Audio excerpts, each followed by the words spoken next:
What is up, everybody? Welcome back to another edition of the Sheehan Show with me, Sean Sheehan, here on Sherdog.com. And today I am here with a review of the final PFL regular season show that went down on June 28, 2024 in the Sanford Pentagon in Sioux Falls, South Dakota. And it was the PFL 6 2024 show that went down there. And it was an interesting show that was a little bit like last week we spoke, and it was maybe not the best at the start and kind of got better. Now this arguably was worse at the start, but maybe got better towards the end as well. There was some very, very good finishes, but it was a long night in the undercard. But you know what I really like about PFL, especially for me, someone who's sitting here at 5:04 a.m., I could very well be sitting here at 7:04 a.m. if they had like a 6-fight main card. So they have the 4-fight main card. It's really, really good. They get through it pretty quickly. The only time when they kind of stop is they go for an ad after the fights, which is, you know, they need to do that too. You have to understand that. But, you know, they got through it in 2 hours pretty quickly. So that's good. That's good. I think that's good for a main card. It's interesting. This event of the season is always the one where people are like, we're not sure how to approach the fights. We're not sure, should we be fighting just to win, or should we be fighting to get the finish, or fighting, you know, to not get finished ourselves in the first round and all. And it turns into a bit of an odd dynamic. Now, I actually like it most of the time. And I know there's been a lot of people who've kind of criticized it over the last while and said they should get rid of the regular season or do it like the European season or something. And you know what? I don't know. I honestly don't know. Is there a good answer? See, my thing is, like, if you did change it, like, you're going to have obviously less fights. If you put it the way the European series is, you're not going to have the knockout. You're not going to have maybe the oddness, I suppose, and the excitement of the points totals and all, which is different. You know, I think people arguing against the regular season right now are kind of arguing for PFL in a way, and saying that, like, right, when you didn't have the roster, you know, putting on season tournaments were good because it gave you something different. But now you don't need something different. You just have a really good roster yourself. So just go ahead and make the good fights. And look, that's not a bad argument at all. I think maybe this is a discussion for another day and maybe a full podcast itself. But, you know, I was going to say right there, and maybe my sentence will still be a combination of both, right? And they do have a combination of both, because now they have Bellator, and Bellator are doing that. But I would just wonder, could there be a bit of an adjustment, and maybe instead of running, how many weight classes? I'll pull it up here in a second, but it's like, what, 5 or 6 weight classes is it right now? And yeah, like, let's say, I'll just pull it up here in a second now, but let's say you have, right, 6 weight classes in the season, and so it is 6 weight classes, yeah, that they have right now. And they're running them all at the same time. I wonder, would it be better if they went 3 in the first half of the year, or, you know, do like the soccer, you know, 2004, 2005, 2003, 2004 type of thing, and then you could do, you know, the other starting a bit later. So instead of doing all season format all the time, you do half season format twice, if you get me. Now, I don't know if that would make sense. Maybe you'd have to do the fights a bit quicker. Maybe it's not possible to do the fights quicker, but you could stagger them. You could have, you know, as I said, maybe starting in September and ending in the summer, and then starting in maybe January and ending in the winter or something like that. And so that means that instead of having all of the fights on one card being a tournament fight or a season fight, you could have normal fights on this, just normal match-made fights, and maybe have a belt, and maybe get a champions, and maybe get rankings and everything like that. And, like, people can declare maybe at the start of every year or something where they want to be, and if they want to go for the million, or if they just want to be the champion. I don't know. Maybe that would be better. And I know they do bits and pieces of just like Lorenzo Larkin fought tonight and all that. I don't know. Maybe would that be a little bit better? Maybe it's to throw it out there. But like some people are saying right now, they should change up altogether and get rid of the season. I don't agree with that. I think they should keep bits and pieces of it. I like it. Are there issues with it? Yes, but there are going to be issues with any season format like that. Like, the reason it works in, like, the NFL and soccer and everything like that is because you have so many teams and you have so many games. You can only have 8 fighters and 2 fights a year until you get to the semifinals and the finals. Like, you can't be expecting people to fight, that many times a year. You can't be expecting that many fighters. And if you add more fighters to that and you put more points in, you're going to have more, like, you win via time and everything like that. So I don't know, is there a way around it? Like, the way around it is straight knockout, I suppose some people are saying, but then you kind of take away the regular season, just turns into a tournament. And, like, maybe that's a way forward too. Maybe you have a knockout tournament, like you have the league and then you have the cup competition kind of. But I don't know. I don't see a major problem. We're having good fights. If we have good fights, good matchmaking and all that, I don't think there should be much of a problem with it. But anyway, that's always a discussion we have at this time of the year, I suppose. And I think it's, it's good for PFL that people are talking and people are, like, wondering, what should be done and care about what should be done and all. Because, like, at the end of the day, for all MMA promotions, getting people to really care and getting people to talk about you is probably, the toughest thing to do. So there's no harm in that either. Right. Let's get to this card tonight and we'll go through it. I'm going to start with the main event and we will go downwards. So the main event was Brendan Loughnane against Justin Gonzalez, and it was a real dominant win for Brendan Loughnane here, literally from kind of pillar to post. He ended up getting the stoppage at 3:34 of round number 2. So Justin Gonzalez needed to get the first round stoppage to be in with a chance of qualifying, and he didn't do that. Also, let me just pause here for a second. Tyron Woodley is, like, one of the best MMA commentators ever already. He is so great. I really love his commentary. He is smart, well spoken, but he says smart things at the right time, right? And like, he says something, and then, like, a second later, and not that it happens, but, like, okay, that makes sense right there at that time. He's very, very good and very assertive at the things he says while not being cocky, while being correct at the same time. He's, like, really great. Like, I can't stress how good Tyron Woodley is. And if I'm the UFC, I'm trying to pry away Tyron Woodley from the PFL as quickly as I can, because he is fantastic at it, like, really, really fantastic. But he made a great point here in that, like, and I don't know what the reason for it was, and they were kind of on commentary, Randy and Sean did a good job as well. They were kind of saying, like, Gonzalez was kind of fighting on the back foot, kind of waiting on Loughnane in the first round, and then in the second round he was going for a little bit more. Now, I suppose what happened in the end maybe is a good explanation for why he didn't go for it more, but you need the first round finish to get through to win the million, and you're not kind of going all out for it, you're kind of standing back. It didn't make much of sense. Now it's very easy for me to say, and even for them to say, sitting there being former fighters, all of them, but yeah, it was a bit odd. But anyway, I think Loughnane fought very well in the first round and the second round throughout the fight, but I think he did a good job of stopping Gonzalez at source. So he pressured Gonzalez, who threw a couple of right hands early, but we're kind of missing. Loughnane threw a front kick, a spinning back kick, and kind of kept him honest. There wasn't too much landing.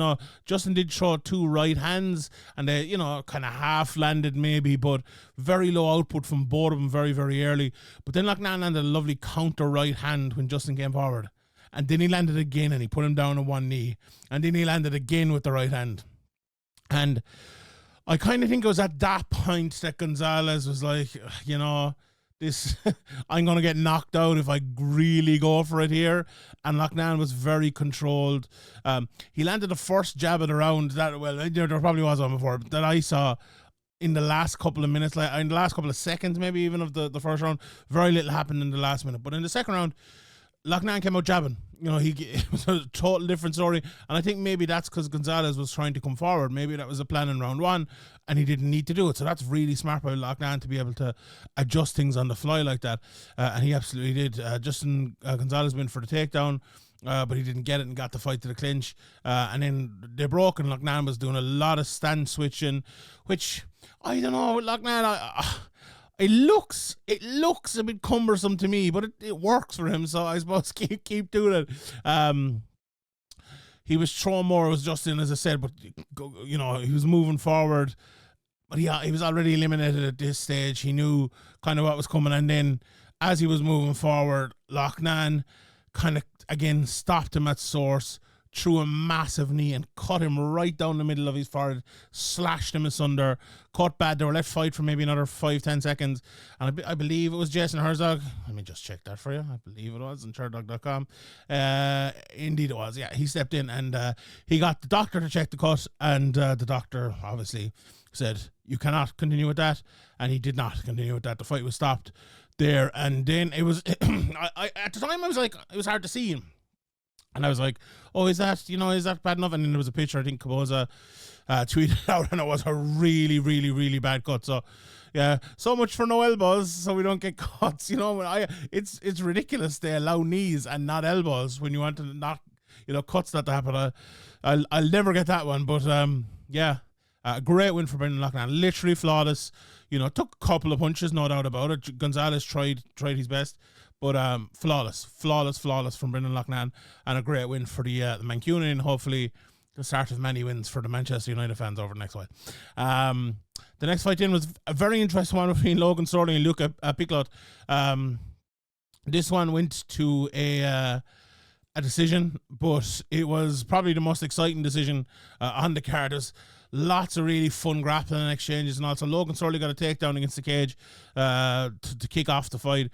Got into the guard, got into the half guard, and he was looking for the head and arm choke, but Buckley did something that he kept doing throughout the whole night, whereas when Sterling got him in the head and arm, he just swept him. He let him do it, basically.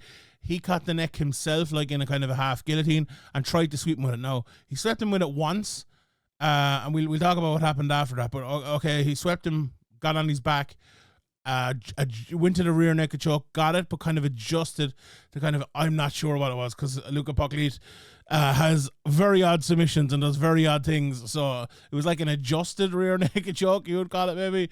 Very close to the finish, maybe. I don't know, possibly.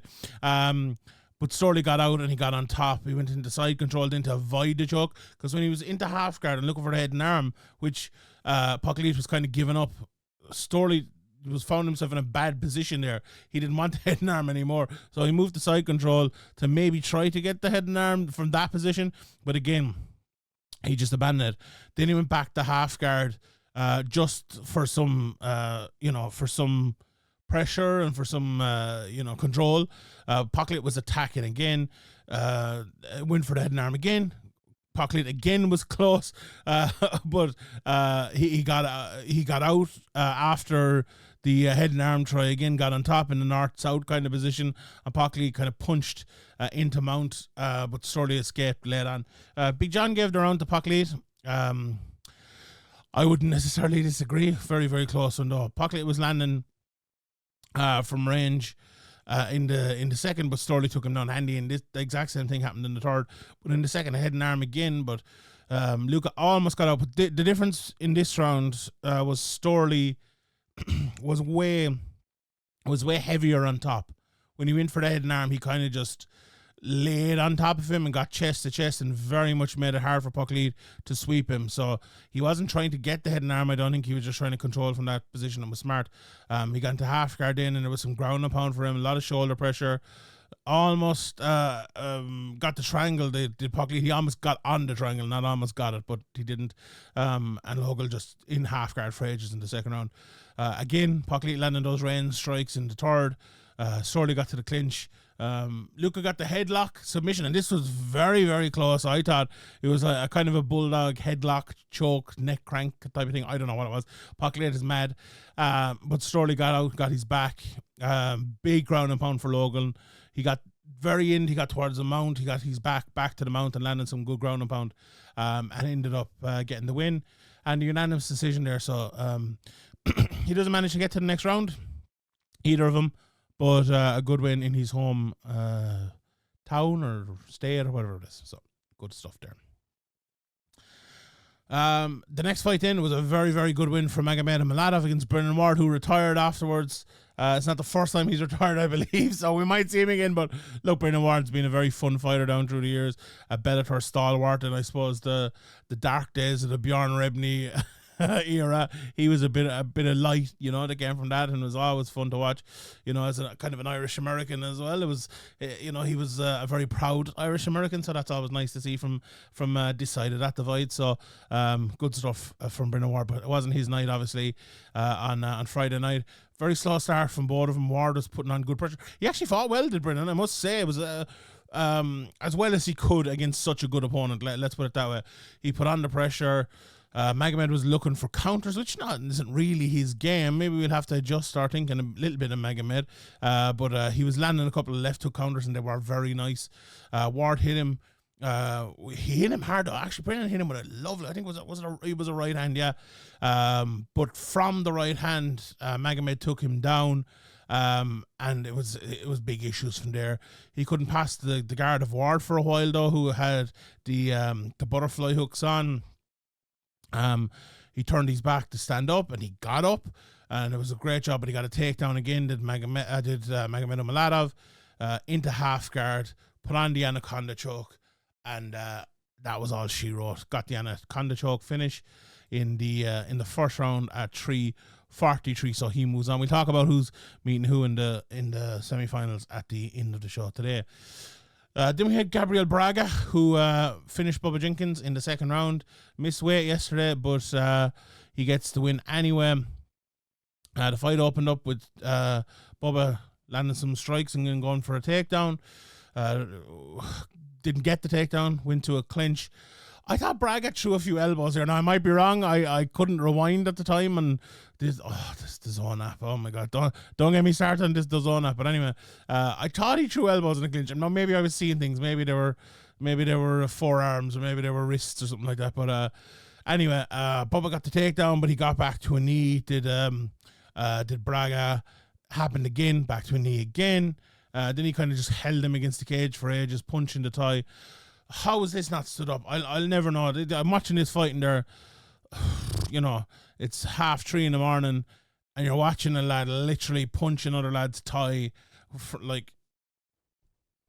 God. What are we doing at that stage? Like, what are we doing?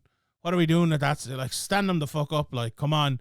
It was just awful. And, yeah, it was horrible. Like, this needs to be stood up at this stage. Like, again, I think it was Herzog. Let me just make sure. Yeah, and I'm a big fan of Jason Herzog. I think he's probably the second, third best referee in the world. But yeah, not his best night. I don't think. Like, in this sort of fight, with no elbows, you have to send these lads up. You just simply have to. But no, it didn't. Braga landed a check hook at the start of the second. Bubba landed a right hand, and then Braga landed a right hand. So I was kind of like, okay, this is seating up a little bit here. But Braga landed some lovely leg kicks, stuffed the takedown, and then he hit Bubba a couple of times. But on the kind of the stuffed takedown, Bubba, I don't know what happened, but he hurt his arm or his left elbow / shoulder. I wonder if he kind of fall, like maybe get a bit of a stinger or something like that. I don't know, because when you get the stinger, it kind of like makes your whole arm kind of weak and stuff. Maybe it was something like that. I'm not exactly sure. It didn't look bad anyway. It really didn't look bad. So could have been a cramp, could have been, I don't know what it could, dead arm maybe or something like that. Could have been something he brought in with him. But yeah, he wasn't fighting through it, and he basically took a few shots, and the referee stopped it. So Gabriel Braga goes through, and a good win for him there, although a bit of a weird ending to the fight. Then we had Lorenz Larkin versus Alan Dominguez. Now, I told you coming in last week that this fight was going to be one-way traffic, and that's exactly what it was. I don't know the point of this fight, to be honest. Lorenz Larkin is 37 or 8 years of age, whatever he is. Okay, fight to stay busy, but this is the sort of opportunity.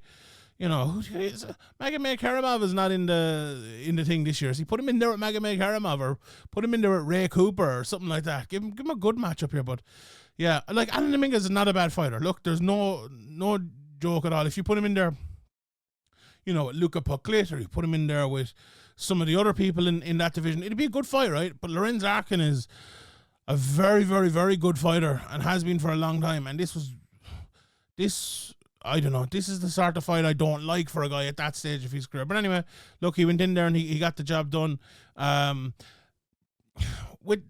he looked at this fight, in my opinion, like I looked at it. He thought it was going to be easy, and Dominguez did all right. He was coming out and he was throwing his shots and he was, trying to take advantage. I think Larkin a bit cocky, maybe you could say, but he was still landing his shots and landing way harder than Dominguez. He rocked him with a straight right and then a left hook.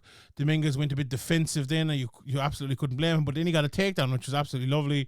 Lorenz went for a dart, no good, landed some ground and pound, and the ground and pound definitely hurt him.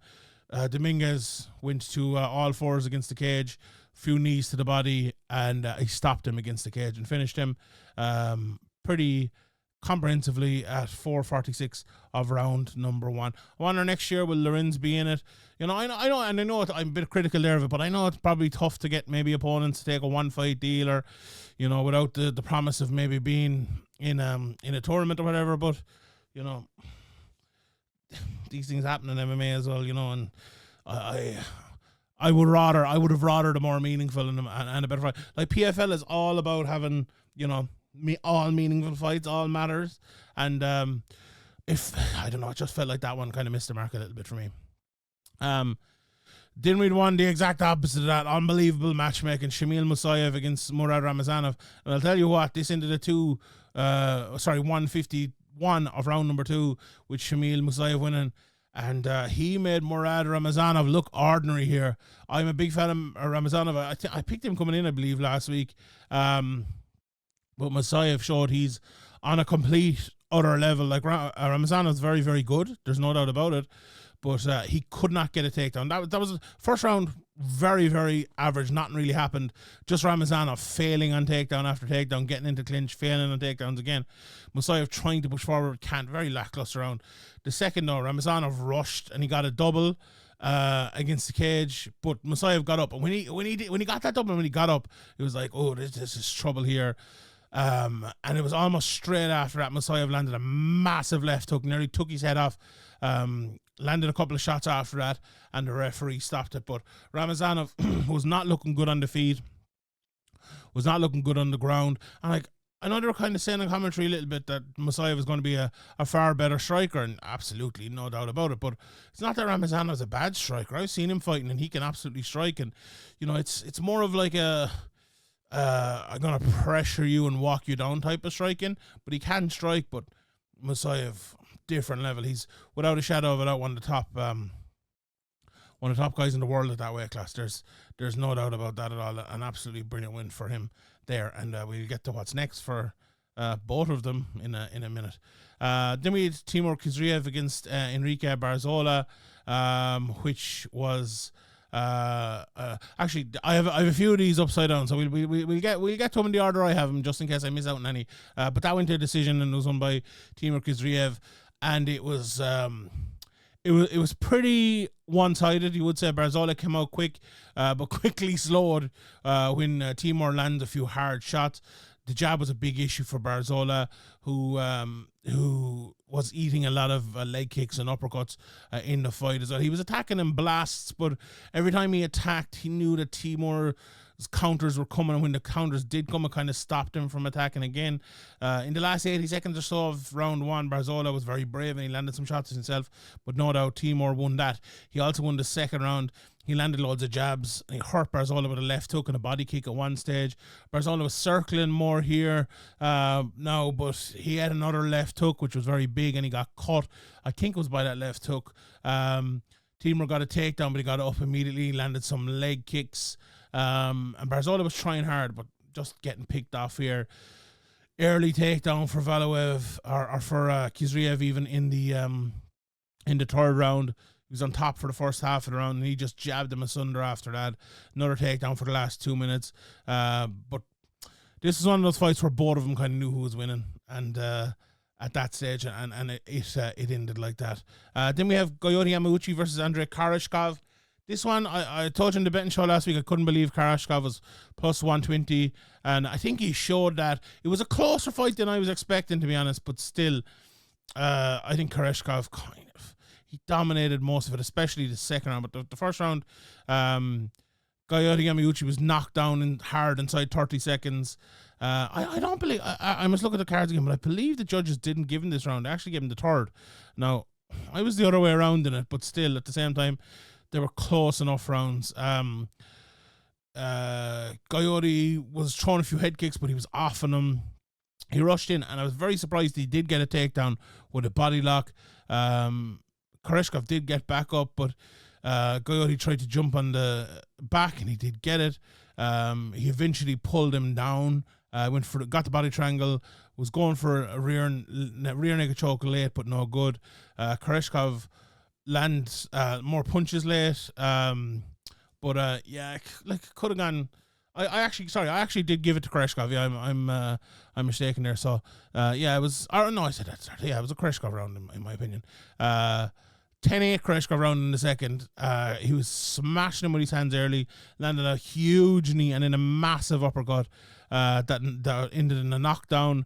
Ground and pound, full guard, landed about 30 shots unanswered, and I'm really not sure how the referee didn't stop this. Like, this fight should have been stopped, in my opinion. But Coyote Yamauchi's very tough, and he kept going. He hooked the leg, and that's what saved him. But then for the next 3 minutes, that was in the first 2 minutes of round two. For the next 3 minutes, you kind of just stayed on top and landed minimal ground and pound. But it was a definite 10-8. There was damage. He nearly knocked him spark out. Duration, he dominated the whole round, and domination, he dominated the whole round. No doubt about it. As clear cut a 10-8 as you ever saw. One judge didn't get. John McCarthy, I don't know what Big John's on about. Like, really, genuinely don't know what he's on about. This is the definition of a 10-8. But anyway, slower start from Koreshkov in round 3 then. Yamauchi got a body lock takedown, but he got straight up. Leg kicks from Koreshkov. A jab hurt Coyote. But a massive takedown then from Yamauchi was very good. He landed in half guard. Landing some small left hand punches on top. He got into the mount with about 90 seconds left, but didn't land much. Went for an armbar attempt that was no good, and Koreshkov landed some good ground and pound after that. May have stolen him the round for some people, and I think that's how the refs or the judges gave it. But for me, 29-27, and he did get the win. Koreshkov got the win there. Then we Kai Kamaka against Pedro Carvalho. Was this fight at night? I think it probably was fight night. A very, very good, very close fight. This is one of those fights that can be 30-27 to Pedro. It could be 30-27 to Kai. All 3 rounds razor thin. To start of round 1, both were landing range shots. Pedro was fighting southpaw, but switching, but mostly southpaw. Right hands from Kai Kamaka were landing, but Pedro was landing some nice leg kicks, just very even in the mid part of the round. A knee from Kai and a right hook from Pedro were exchanged. Body kicks from Kai, and I thought in the mid to late part of the round, I thought Kamaka was starting to land more and maybe securing the round. But Pedro landed a big right hand in the middle of it. And I didn't say much about it in commentary. I was like, oh, geez, I think that took him back to round nearly. Now, Kamaka landed some body kicks, and I really have no idea who won the round.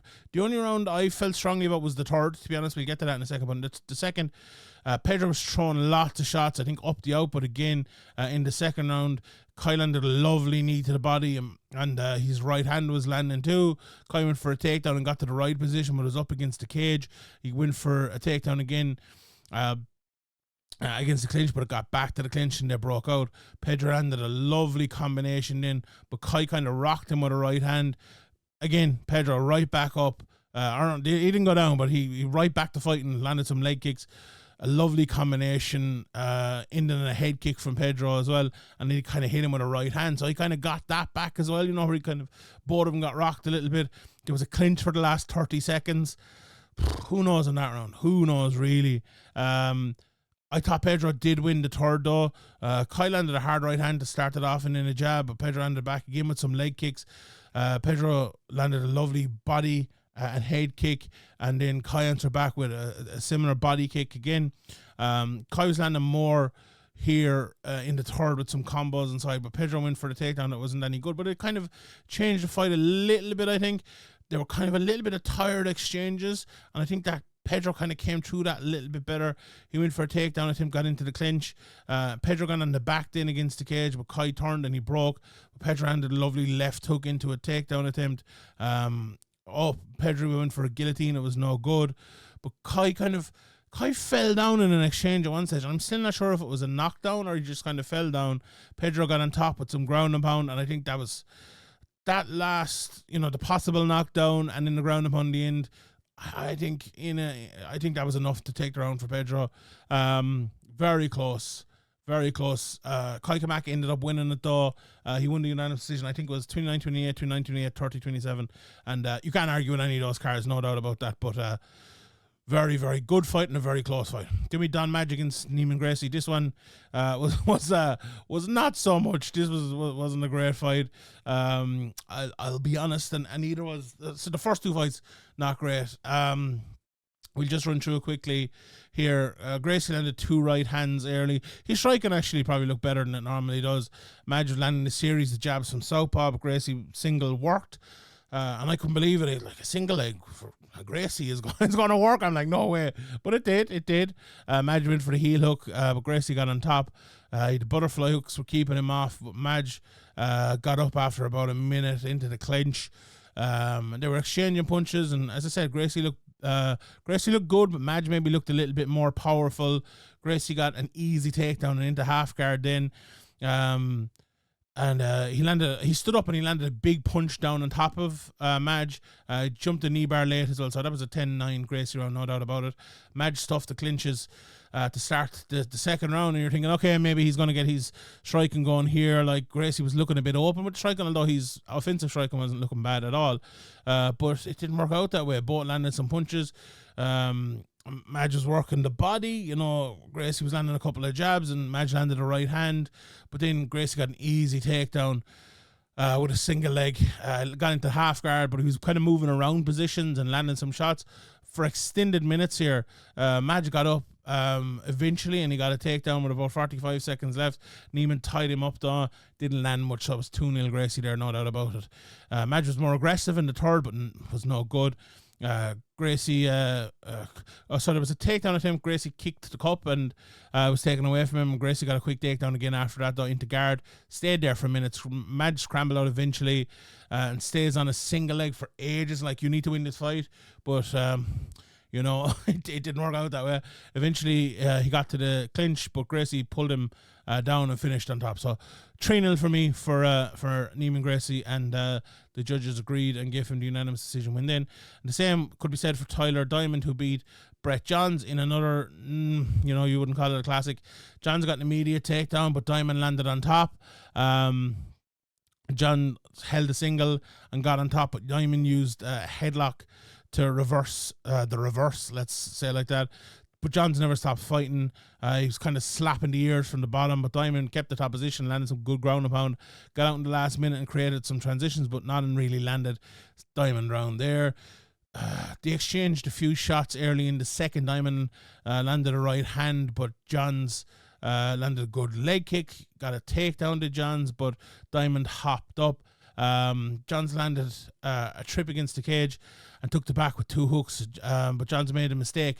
He went to pull him down to the side. He had his back and he went to pull him down to the side to try to get the rear naked choke, but he didn't come with him, and he kind of just fell off to the left, ended up standing up, and that was a horrendous mistake. Like, that could have been the end of the fight if he'd got him down and choked him out there, got him in the choke. But yeah, Johns got a takedown against the cage, or tried anyway, into half guard eventually, and stayed on top for ages. And the Johns round 1-1 there. So the third round in was all to play for. Johns singled to a double, but Diamond landed on top after Johns tried to switch, which the switch usually works, despite what Daniel Cormier says, but not today. Diamond half guard almost, but John got a single and stood up. Diamond landed a lovely uppercut and body punches after that until Johns kind of came back looking tired after that a little bit. 2 Diamond left hooks. Johns landed a lovely trip again, but loses the transition battle and lands on bottom. And that was a story tonight, really, continuously losing those transitions. Johns tried a triangle and lands some punches from bottom, but it was no good, really. Diamond in full guard, lands some ground and pound in the last 2 minutes, but a definite Diamond round and a pretty easy enough fight to score 29-28 for all 3 judges. And those are all the fights from Friday night. Let me just quickly run you through who will be in the semi-finals, though, for the welterweights and the featherweights. For the welterweights, it's going to be a rematch of a fight we saw tonight of Musayev versus Murad Ramazanov, where Musayev, knocked him out and destroyed him basically. So yeah, an interesting one, right? You'd expect obviously Masayev to come through that, and then we've done Madge against Umalatov. Again, Madge didn't perform well at all by any means, and Umalatov was destructive, so you'd expect Umalatov to come through that, although you never know with Don Madge what way he'll show up. But yeah, I think there's two massive favourites in those semi-finals. You know, and the exact opposite I think could be said for the featherweights. So on one side you have Brendan Loughnane against Kai Kamaka, and then you've Braga against Kizriev. If I'll just, do you know what, I'm going to refresh this again just to make sure that's absolutely correct, but I believe it is correct. Yes, it is. So they all ended up obviously on 2-0. Kamaka came fourth and Loughnane first. Very interesting. Very, very interesting. Obviously, Loughnane and Kamaka, you would say maybe two similar strike first fighters. You'd say maybe Loughnane maybe more of a finisher, but Kamaka very good at outlasting people and outpointing people. Very interesting striking matchup that's going to be. And then you've Braga against Kizriev. You know, Kizriev put on an unbelievable performance tonight. Very good wrestler, good striker. And Braga, top striker as well. Obviously beat Bubba Jenkins pretty comprehensively in their fight as well. So that should be fun. And the two of them should be very, very fun. But, you know, even welterweight, so Ramazanov, you know, he's a very good fighter, and he's now, you know, anything could happen. He could have came injured, or anything tonight could have came in injured. And so we'll see his immediate possibilities, retribution. And for Madge, it's, you know, for all of them, the £1 million is on the line. So we'll see how that goes, and we'll be tuned in for the semi-finals. Keep it here, locked to Sherdog.com for all your PFL coverage for me and all the lads. But that is it from me today. Thank you very much for tuning in. My name is Sheehan for Sherdog.com, and I'll see you all next time.